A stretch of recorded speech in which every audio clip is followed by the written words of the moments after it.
sabi ni boyfriend mo or ex mo, wala ka na daw mahahanap na ibang lalaki. Ito yung unang iisipin mo, girl. Bakit ka makikinig sa kanya? Like, sino ba siya? Diba?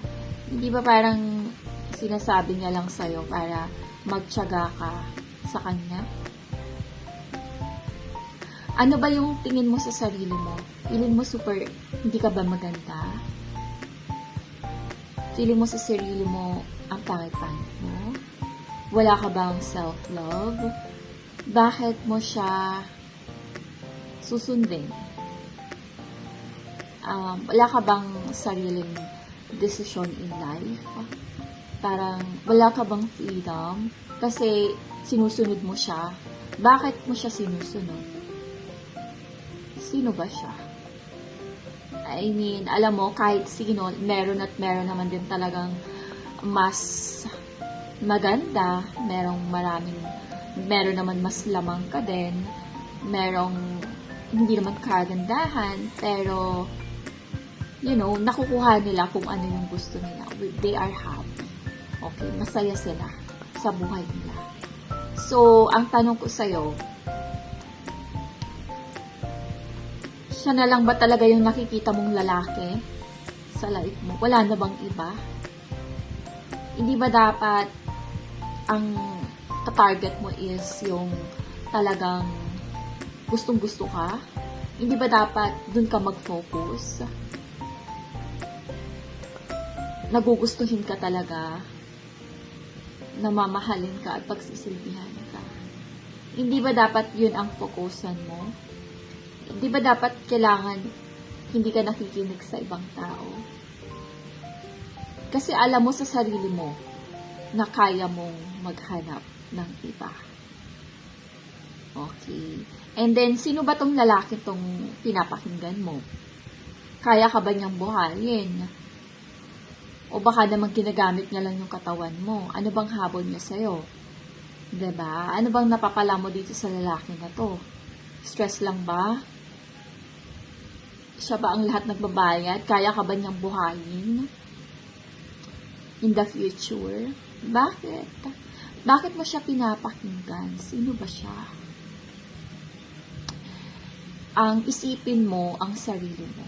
Okay? Mag-ayos ka ng sarili mo, magpaganda ka. Kasi, hindi lang sila ang lalaki. Okay? Gusto ka niyang i-lower yung standard mo. Gusto ka niya, sa kanya ka lang. Bakit? Yun yung question ko eh. Dinadown ka na nga niya, diba? Sinasabihan ka na nga niya, wala ka na mahanap, wala ka na mahanap. So, hindi okay yung ganung lalaki, diba?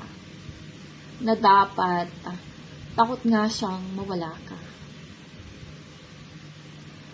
Na dapat, kung anong gusto mo, susundin niya, gagawin niya. Di ba dapat ganun? Yung isipin mo ganun. So, kung ano masabihin niya, wala kang pakialam.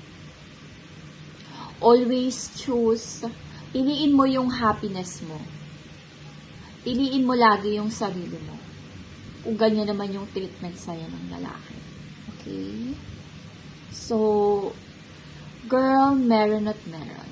Can you imagine that? Yung ibang mga lalaki, hindi naman super, yung may mga edad na parang, hindi naman super pogi.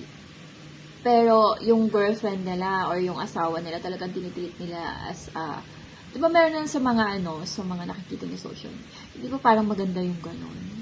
Na inaalagaan ka ng lalaki, wala kang stress, alam mo yung ginagawa mo kung ano gusto mong gawin sa buhay.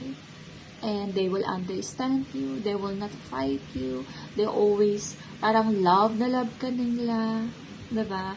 Kaya nga, mahirap din talaga makahanap ka ng, kayo mga girls na mahilig din sa mga ka-ages, mas bata, ay sasakit lang talaga yung ulo nyo, girls. So, mahirap talaga yung ganon. Yung Pero, meron at meron dyan.